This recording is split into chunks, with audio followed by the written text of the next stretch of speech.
राज्य में कौनसी पाणीपागर प्रभाव नथिले सुद्धा 2 दिन पई सतर्क कराइछि पाणीपाग विभाग।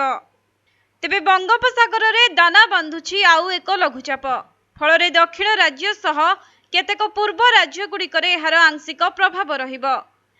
विशेषकर राज्यर उपकूलवर्ती जिलागुड़िकर हालुकारु मध्यम धरणर वर्षा हेबा नेई पूर्वानुमान करिछि पाणीपाग विभाग।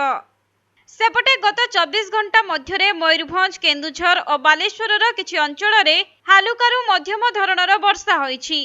सर्वाधिक वर्षा मयूरभंजर रायरंगपुर रे 28 मिमी वर्षा रेकर्ड करा जाइछि।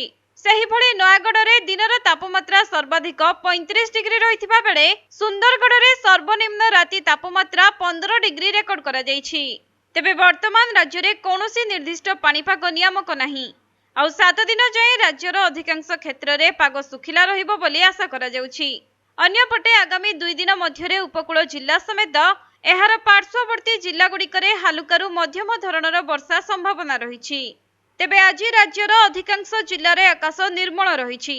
एथिसहित राज्य में एबे कौनसी पाणीपाग नियामक नथिले भी एक लघुचापर प्रभाव छत्तीसगढ़, तेलंगाना और आंध्र प्रदेश उपरे रहिबो, जहार सामान्य प्रभाव ओडिशा उपरे मध्य पड़ी पारे। सेहिपरि पश्चिम बंगरे मध्य वर्षार आशंका रहिछि। लघुचाप जोगु भारत महासागर में लगातार वर्षा जारी रहिछि। अन्यपटे वेस्टबेंगल उपकूल में वर्षा जारी रहिछि। तेणु ओडिशा राज्य में मध्य कहला पवन बहिबारे लागिछि। तेबे उभय आंचलिक और जातीय पाणीपाग विभाग पक्षरु एभली आकलन करा जाइछि जे वर्तमान ओडिशा रे आगामी 5 दिन पर्यंत पाग मुख्यतः सुखिला रहिबो।